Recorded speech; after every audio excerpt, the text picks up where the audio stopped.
बिहार विधानसभा चुनाव में महज चंद महीने बाकी है और संभवतः छठ पूजा के आसपास यानी कि छठ पूजा के ठीक बाद बिहार विधानसभा का चुनाव होगा, ऐसा मीडिया रिपोर्ट्स में कयास लगाया जा रहा है। यानी कि अक्टूबर नवंबर का वो महीना होगा जब बिहार विधानसभा का चुनाव होगा। और अब इसी को लेकर के सियासी हलचल जो है बिहार में तेज है। चिराग पासवान अपना अलग तेवर दिखा रहे हैं। चिराग पासवान कह रहे हैं कि 243 सीटों पर उनकी पार्टी चुनाव लड़ने को तैयार है। बाकायदा उन्होंने विधानसभा चुनाव लड़ने की घोषणा कर दी है।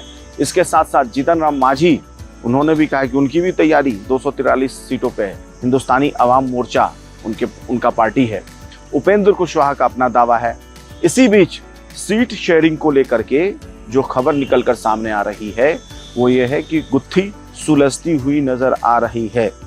यानी कि अगर मीडिया सूत्रों की माने तो 101 से 102 सीटों पर भारतीय जनता पार्टी बिहार विधानसभा चुनाव लड़ सकती है, तो वहीं 102 से 103 सीटों पर जनता दल यूनाइटेड चुनाव लड़ सकती है। जेडीयू जो कि नीतीश कुमार की पार्टी है।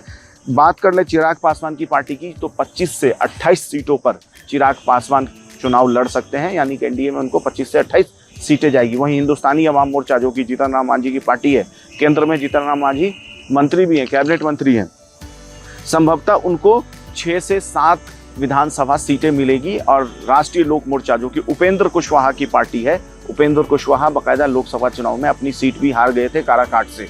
पवन सिंह भी वहां से चुनाव लड़ रहे थे और कहा यह जाता कि पवन सिंह ने वोट काट लिया, इसलिए उपेंद्र कुशवाहा जो है वो चुनाव हार गए। वो 4 से 5 सीटों पर चुनाव लड़ सकते हैं। उपेंद्र कुशवाहा की राष्ट्रीय लोक मोर्चा जो है पार्टी, वो 4 से 5 सीटों पर चुनाव लड़ सकती है। ये मीडिया में कयास लगाया जा रहा है कि इस तरीके से सीट शेयरिंग का जो एनडीए का फॉर्मूला है वो सुलझाया जाएगा।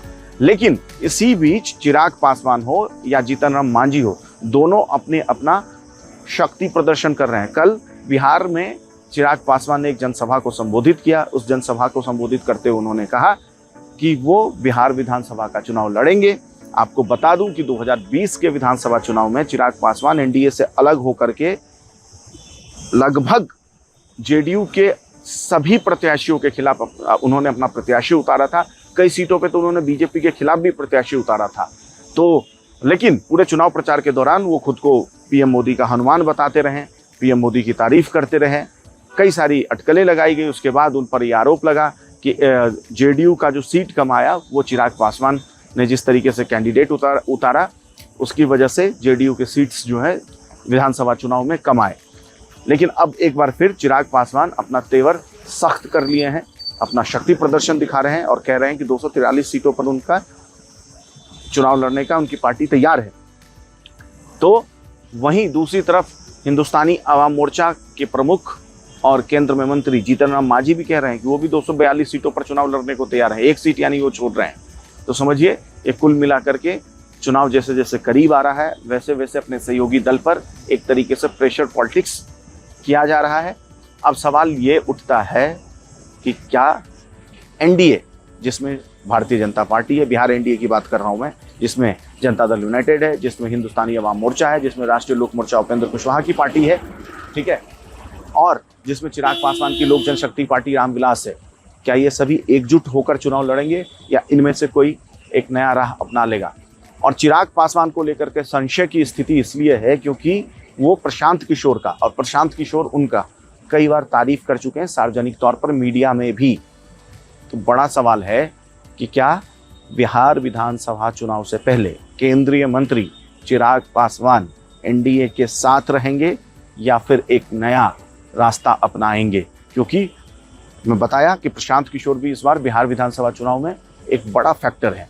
तो प्रशांत किशोर और चिराग पासवान एक दूसरे को अप्रिशिएट करते हैं बिहारी फर्स्ट विजन को लेकर के। और बाकायदा प्रशांत किशोर ने कहा कि वो केंद्रीय मंत्री पद से इस्तीफा देकर के चिराग पासवान चुनाव लड़े। वो एक जेंटलमैन है, उनको जेंटलमैन तक कह चुके हैं प्रशांत किशोर। तो एक बड़ा सवाल है कि क्या चिराग पासवान एनडीए के साथ रहेंगे या फिर एनडीए से छिटक कर एक नई राह की तलाश की ओर अग्रसर होंगे चिराग पासवान? ये एक बड़ा सवाल है और इन सवालों का जवाब जैसे जैसे दिन बीतेगा, जैसे जैसे बिहार विधानसभा चुनाव नजदीक आएगा उसके बाद ही मिलेगा। तो इन तमाम खबरों पे हमारी नज़र बनी हुई है। देश और दुनिया के तमाम खबरों के लिए आप जुड़े रहिए वयम भारत के साथ मेरा नाम आशुतोष था। नमस्ते।